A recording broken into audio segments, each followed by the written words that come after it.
Types of social control हमारे पास क्या है, ठीक है, ये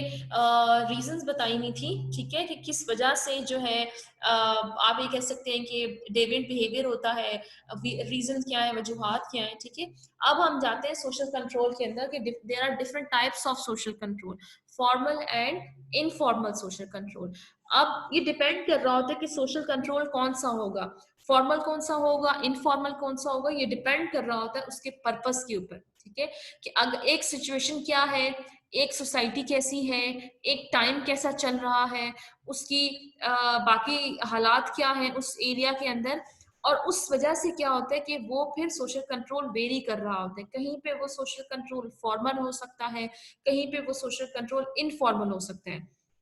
जैसे आप लोगों ने शुरू में एग्जांपल्स दी थी फॉर कंट्रोल, सोशल कंट्रोल की, कि कुछ ने कहा था कि उनकी फैमिली उनको ये बता रही होती, कुछ ने कहा था उनकी जो रिलेटिव्स हैं उनको ये बता रहे होते हैं, कुछ कहते हैं कि कुछ ऑर्गेनाइजेशंस लोगों के बिहेवियर को कंट्रोल कर रहे होते हैं, कुछ कहते हैं कि हमारी यूनिवर्सिटी बता रही होती है। मैम आवाज बहुत कट रही है आपकी। अच्छा, मैं दोबारा बताती हूँ, ठीक है। कुछ ये कहते हैं, बताते हैं टाइप्स ऑफ सोशल कंट्रोल के अंदर कि कुछ फॉर्मल होते हैं, कुछ इनफॉर्मल होते हैं, और ये कहते हैं कि सोसाइटी लोगों के बिहेवियर को कंट्रोल करने के लिए, सोसाइटी लोगों के बिहेवियर को कंट्रोल करने के लिए कॉन्शियसली और अनकॉन्शियसली सोशल कंट्रोल के मैकेनिज्म्स बनाती है, शऊर में भी रह के, ठीक है, शऊर में भी रह के कि हमने ये लोगों के बिहेवियर को ऐसे करना है, इस तरह से करना है, ये करना है, वो करना है, और अनकॉन्शियसली, ठीक है। कुछ इंडिविजुअल्स क्या करते हैं, सोसाइटीज क्या करती हैं, they develop the mechanisms of social control formally and informally, ठीक है, कॉन्शियसली बना रहे होते हैं, अनकॉन्शियसली बना लेते हैं, कुछ सोच समझ के बनाते हैं, हाँ ठीक है हमने ऐसा करना है, हमने लोगों के बिहेवियर को इस तरीके से कंट्रोल करना है, हमने उनके एक्शंस को इस तरीके से एक साइड की तरफ लेके आना है, एक लाइन की तरफ लेके आना है, ठीक है। लेकिन कहीं कहीं ऐसा होता है कि कुछ नॉर्म्स अनकॉन्शियसली बन जाते हैं। जैसे अगर आप अपनी सोसाइटी की बात करते हैं तो कुछ आपकी सोसाइटी में कुछ नॉर्म्स ऐसे होंगे जो किसी खास मकसद को सोचे बगैर ऐसे ही बन गए, ठीक है। उन्होंने ये नहीं सोचा था कि हाँ, इस नॉर्म को फुलफिल करने का ये मकसद होगा, बल्कि उन्होंने ऐसे ही अनकॉन्शियसली क्या किया, उनको डिवाइस कर दिया।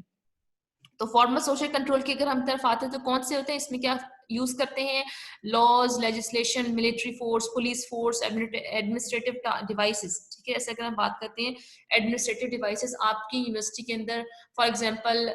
एग्जामिनेशन को देखने वाले लोग हैं, स्टूडेंट की अटेंडेंस को देखने वाले लोग हैं, ठीक है, तो दीज आर एडमिनिस्ट्रेटिव। ओके, इसके अंदर क्या है, ये कहते हैं कि दैट इज डेलिबरेटली क्रिएटेड, ठीक है, जैसे ऊपर मैंने बताया कॉन्शियसली क्रिएटेड, सोच समझ के किसी खास मकसद को जहन में रखते हुए, किसी खास आप ये कह सकते हैं पर्पस को रखते हुए इन्होंने क्या किया है कि वो सोशल कंट्रोल का ये मैकेनिज्म बनाते हैं, ठीक है। अब क्योंकि ये फॉर्मल है,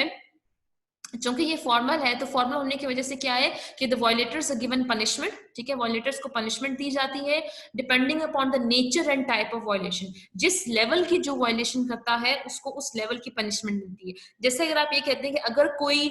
सीट बेल्ट नहीं पहनेगा तो उसको किस लेवल की, उसका कितना चालान देगा, अगर वो सिग्नल को क्रॉस करेगा उस पर कितना चालान होगा उसका, अगर वो कोई एक्सीडेंट करता है, किसी और किसी और गाड़ी को डैमेज करता है तो वो किस तरह से उसका नुकसान पूरा करेगा, अगर उसके एक्सीडेंट की वजह से किसी की लाइफ को नुकसान होता है तो वो किस तरह से उसको पनिश किया जाएगा। तो वही वेरी कर रहा होता है, ये डिपेंड कर रहा होता है कि टाइप ऑफ वायलेशन क्या है,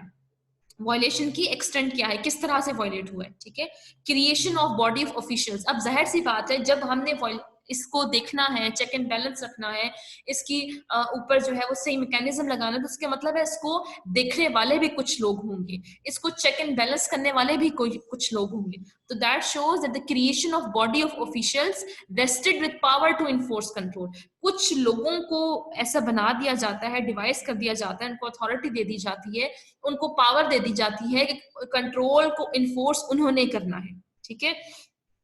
और कहते हैं कि जो फॉर्मल सोशल कंट्रोल का मैकेनिज्म है that has become important in modern complex society, ठीक है। आजकल की जो मॉडर्न सोसाइटी है, कॉम्प्लेक्स सोसाइटी है, उसके अंदर ये it is it becomes a necessity, ठीक है, ये जरूरत बन गई है। कौन सी? फॉर्मल सोशल कंट्रोल, क्योंकि रिलेशनशिप हमारे पर्सनल नहीं रहे, रिलेशनशिप हमारे यहाँ पे इम्पर्सनल हो गए, हम एक दूसरे को नहीं जानते होते, हमारे दरमियान में जो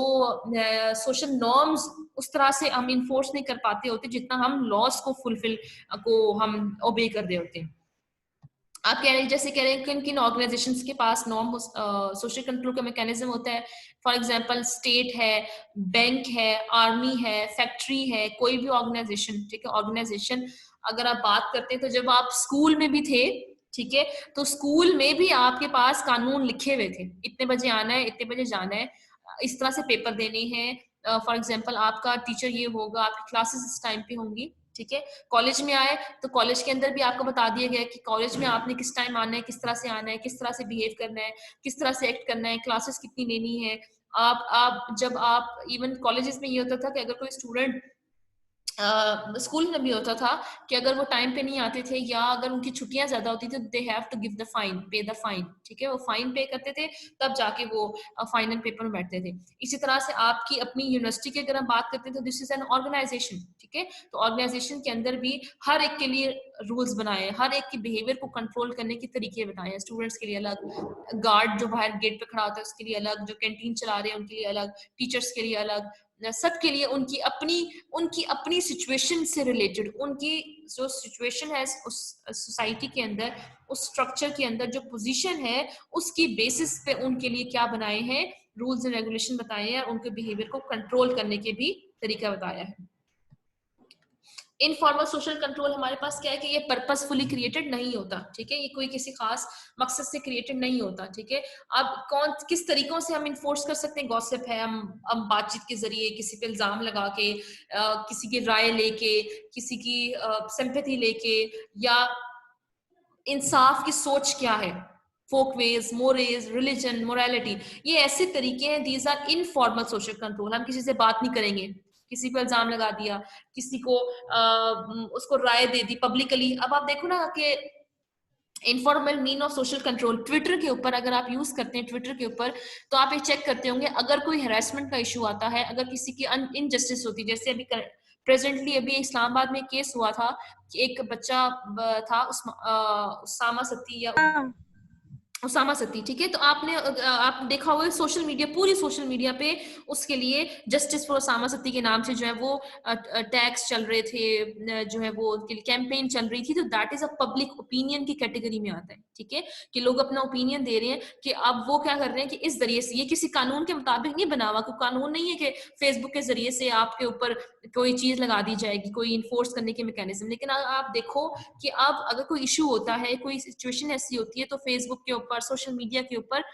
the social media is the mean of public opinion, ठीक है, तो उस पब्लिक ओपिनियन, लोगों की राय के जरिए से क्या हो रहा है कि सोशल कंट्रोल का मैकेनिज्म क्या हो रहा है, इन्फोर्स हो रहा है। या जब आपने ये ऑब्जर्व किया होगा,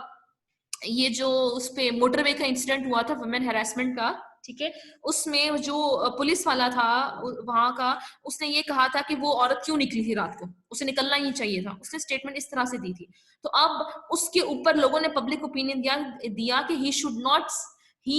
not have said like that, उसको ये नहीं कहना चाहिए था इस तरह से, उसने क्यों कहा, उसे माफी मांगनी चाहिए। अब वो इतना ज्यादा इनफॉर्मल सोशल कंट्रोल का इतना मैकेनिज्म बढ़ा कि क्या हुआ कि लोगों ने भी अपनी राय दी और उसने जाके फिर उन्होंने ये कहा कि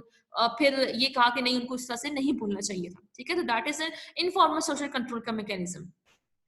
अब ये कह रहे हैं कि it arise on its own, ये अपने से ही ऊपर उठ जाता है ये तरीका, और ये कुछ टाइम के बाद with the passage of time ये तरीका आहिस्ता आहिस्ता पॉपुलर हो जाता है और वो लोग उसको अपनाना शुरू कर देते हैं। Become deep rooted with people in the practices, जो इनफॉर्मल सोशल कंट्रोल का मैकेनिज्म क्या है, it become deep rooted with people in the practices, ठीक है, कोई स्पेसिफिक पनिशमेंट नहीं होती, कोई स्पेसिफिक स्टाफ नहीं चाहिए होता। ज्यादातर ये इनफॉर्मल सोशल कंट्रोल का मैकेनिज्म कहाँ इफेक्टिव होता है, कहाँ बेहतर चलता है, in primary social groups, family, neighbourhood, tribe या रूरल कम्युनिटी के अंदर, जहां पे जो इंटरेक्शन होते हैं वो पर्सनल बेसिस पे होते हैं, क्योंकि पर्सनल है ना। अगर एक गांव के अंदर एक बंदा अगर किसी नॉर्म को वायलेट करता है तो उसको बरादरी से निकाल देते हैं, ठीक है, कि हम तुमसे खाना पीना नहीं रखेंगे, बातचीत नहीं रखेंगे, खुशी गमी में तुम्हारे साथ शरीक नहीं होंगे। तो वो उसके लिए बहुत बड़ा जो होता है वो नुकसान होता है, उसके लिए धचका होता है, क्योंकि उसने डेली लाइफ अपनी जिंदगी गुजारनी है उन्हीं लोगों के साथ है, उन्हीं लोगों के साथ इंटरेक्शन करना है, उन्हीं के साथ खाना पीना है, सारी चीजें उसकी उन लोगों के साथ होती है। तो वो वहां पे इनफॉर्मल सोशल कंट्रोल का मैकेनिज्म ज्यादा सख्त होता है। अगर यहाँ पे हम कहते हैं शहरों के अंदर, सिटीज के अंदर बात करते हैं, सिटीज के अंदर इस तरह से हमारे इतने ज्यादा पर्सनल रिलेशनशिप या पर्सनल इनफॉर्मल सोशल कंट्रोल के मैकेनिज्म नहीं होते जितने फॉर्मल है, क्योंकि अगर हम ये कहते हैं हम अपनी नीड्स को मुख्तलिफ जरियों से यहाँ पे पूरा कर सकते हैं, ठीक है, हमारे लिए जो रेंज है ऑफ सोशल इंटरेक्शन वो बढ़ गया है, हम मुख्तलिफ लोगों के साथ ताल्लुकात बना लेते हैं, मुख्तलिफ रिलीजन के लोगों के साथ, मुख्तलिफ सेक्ट्स के लोगों के साथ, मुख्तलिफ कास्ट के लोगों के साथ, मुख्तलिफ ज़बानों के लोगों के साथ, ठीक है। तो यहाँ पे जो शहरों के अंदर जो इस तरह से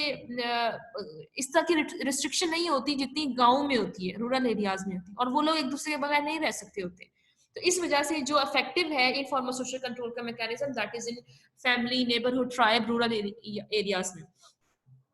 अच्छा, इसमें क्या कह रहे हैं कि जैसे जैसे ग्रुप या सोसाइटी बढ़ती जाती है, ग्रुप या सोसाइटी बढ़ती जाती है, कॉम्प्लेक्स होती जाती है, वैसे वैसे क्या होता है कि जो informal devices of social control है वो लेस इफेक्टिव होते जाते हैं, उनकी अहमियत आहिस्ता आहिस्ता वो खोते जाते हैं, उनकी अहमियत इतनी ज्यादा उस तरह से नहीं रहती है, ठीक है।